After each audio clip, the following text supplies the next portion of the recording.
Hello and welcome to another episode of The Drill. I am VDA CEO Ryan Dunn, running you through all of the activities here at the Virginia Dental Association in a very short, concise manner following our strategic plan. We call this The Drill, a monthly update from here at the VDA. So the VDA strategic plan focuses on powerful advocacy, practice success, and professional development.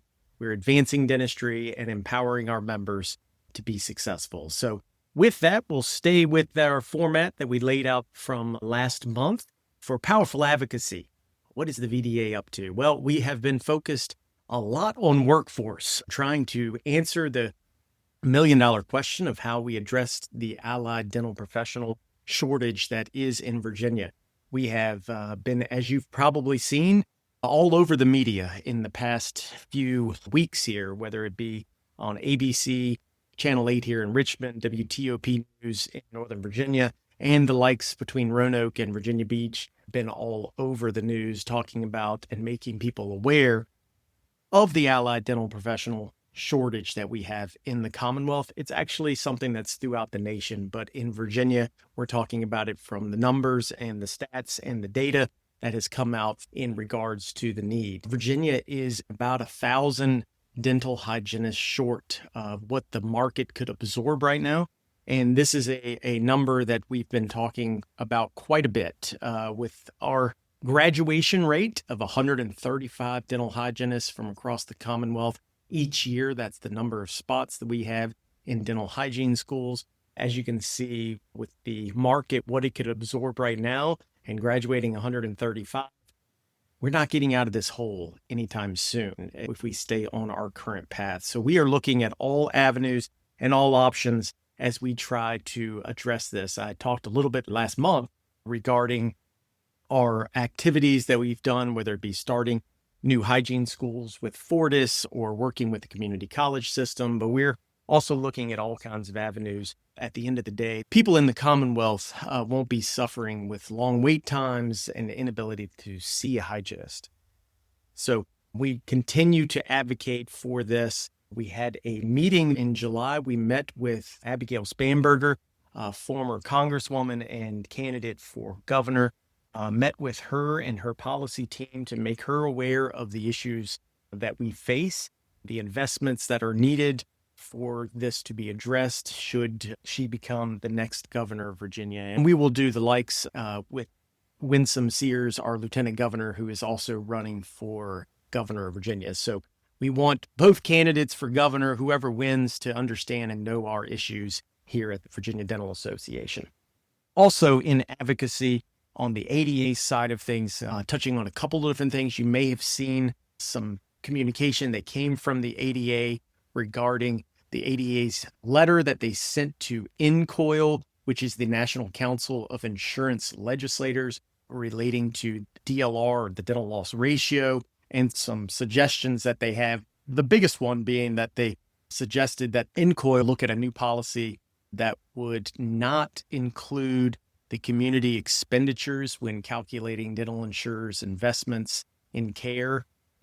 This number, can be strewed.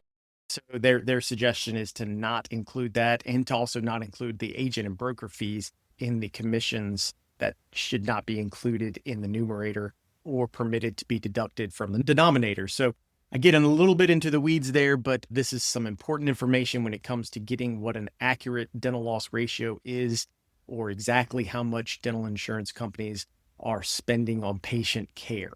Getting that number more and more accurate over time is very important. That's something the ADA and the VDA continue to work on. And then also you may have seen a news release that came out from the ADA regarding its policy with MetLife. Carriers have been using some tactics and recoupment practices.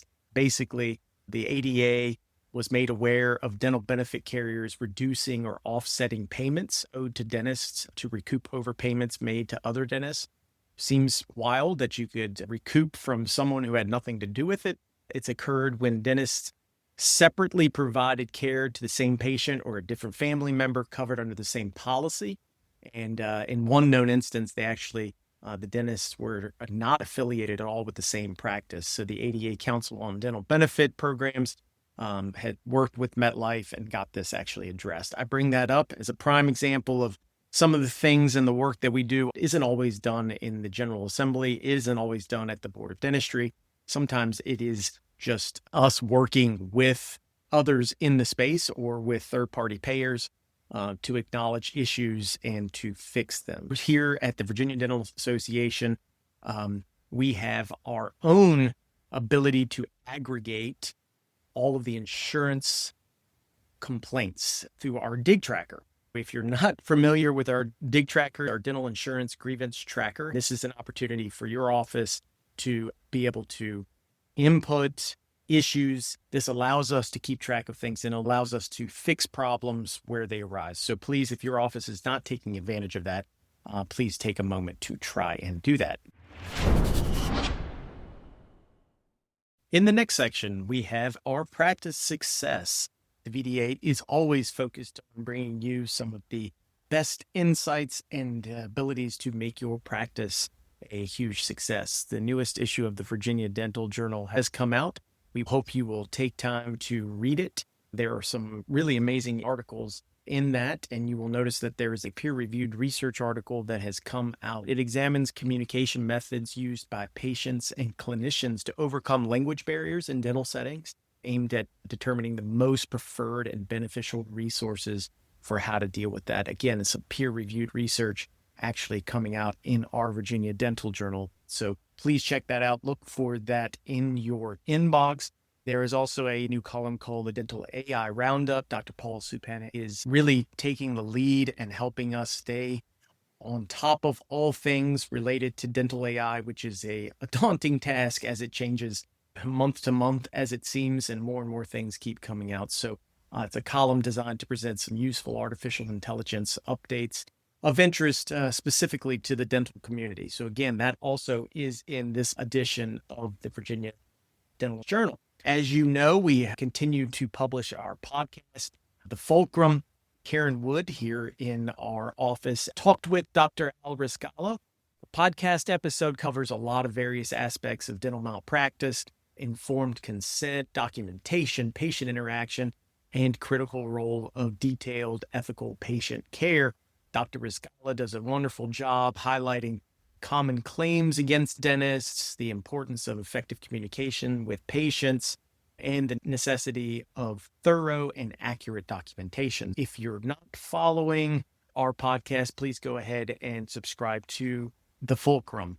And then going forward, something I want to continue to remind everybody of in regards to your practice success, the VDA is continuing to bring value to the entire team.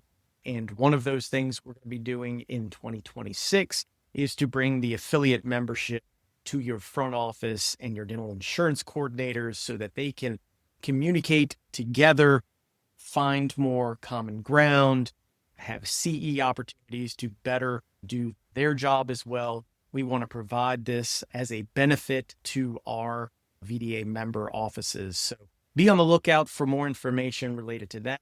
We're excited that that will be taking place in 2026. And our third focus area as a part of our strategic plan is professional development.